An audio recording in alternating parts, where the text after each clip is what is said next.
আমাদের ছোট ভাই নাহিদ গতকাল রাতেও আমাদের কথা হয়েছে। আমরা চাই ঢাকা মেডিকেলে কোনো মানুষ চিকিৎসা নিতে গিয়ে একটা গরিব মানুষ, একটা অসহায় মানুষ, তার ধরেন গ্রাম থেকে একটা মাজা ভাঙ্গা রুগী নিয়ে আসছে, কিংবা একটা কোপ লেগেছে, সিনথেটিক ছুরি লেগেছে, একটা কি বলে আপনার ট্রলি প্রয়োজন। এখন দেখা যায় ওইখানে ধরেন কিছু লোকের মেন্টালিটি 50 টাকা না দিলে ট্রলিটা সাপ্লাই দেয় না।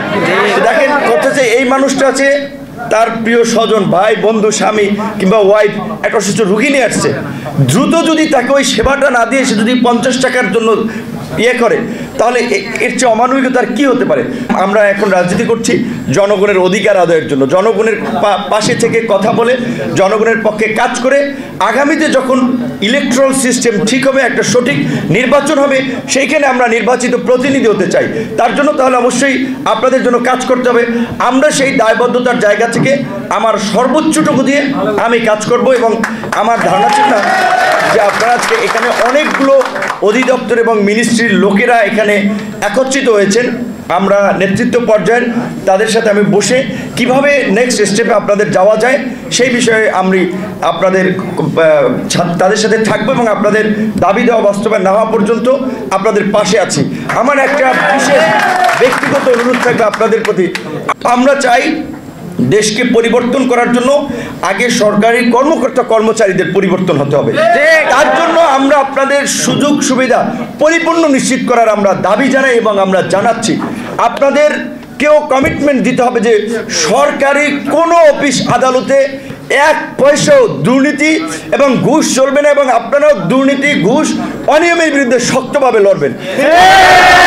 আপনারা যেখানে দাবি জানিয়েছেন যে দ্রব্যমূল্য বাজারের সাথে সঙ্গতি রেখে এই বেতন নির্ধারণ, আমার বিশ্বাস এখানে ধরেন যেটা আমরা বলেছি, আমাদের যে প্রধান উপদেষ্টা তিনি তো কোনো রাজনীতিবিদদের মতো জটিল কুটিল মানুষ না, কাজেই তিনি আন্তর্জাতিক বিভিন্ন সংগঠনে কাজ করেছেন।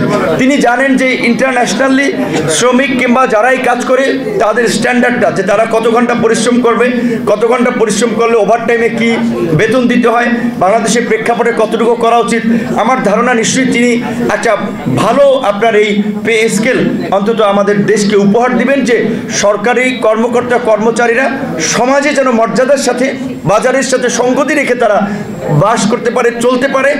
তখনই তাদের মধ্যে দুর্নীতি অনিয়ম থাকবে না, এবং আমরা যে আসলে কাঙ্ক্ষিত সোনার বাংলা বলি বা স্বপ্নের বাংলা বলি সেটা অর্জন করা সম্ভব।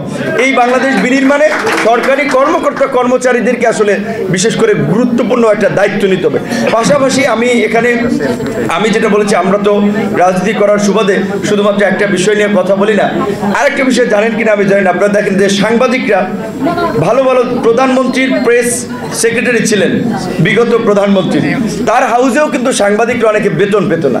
সো এই জন্য আমরা বলছি যে আমাদের এই রাষ্ট্রের আপনার বলে বিচার বিভাগ, নির্বাহী বিভাগ, আইন বিভাগ, রাষ্ট্রের 4th স্টেট বা 4র্থ স্তম্ভ বলা হয় গণমাধ্যমকে। এই গণমাধ্যম কর্মীর একটা ওয়াচডগ হিসেবে ভূমিকা পালন করবে, সমাজের অনিয়ম অসঙ্গতি, মানুষের দুঃখ দুর্দশা তুলে ধরতে। দেখা যায় তাদেরও হাউসগুলো অনেক ক্ষেত্রে বেতন দেয় না। যিনি বেতন দিতে পারেন না তার পত্রিকা চালানোর দরকার নাই, টেলিভিশন চালানোর দরকার নাই। অনেকে নিজের ব্যবসা প্রতিষ্ঠান রক্ষার্থে একটা সাইনবোর্ড হিসেবে পত্রিকা খুলে, দোকান খুলে রেখেছেন। পত্রিকা মানুষ পড়ে না, টেলিভিশনে দেখে না, নিজেই গান নিজেই নাচেন, এই রকমের কিছু চ্যানেল এবং পত্রপত্রিকা আছে। আমাদের পরিষ্কার কথা যে সাংবাদিক হিসেবেও যারা কাজ করছে তাদেরকেও স্ট্যান্ডার্ড অনুযায়ী বেতন ভাতা অন্যান্য সুযোগ সুবিধা দিতে হবে।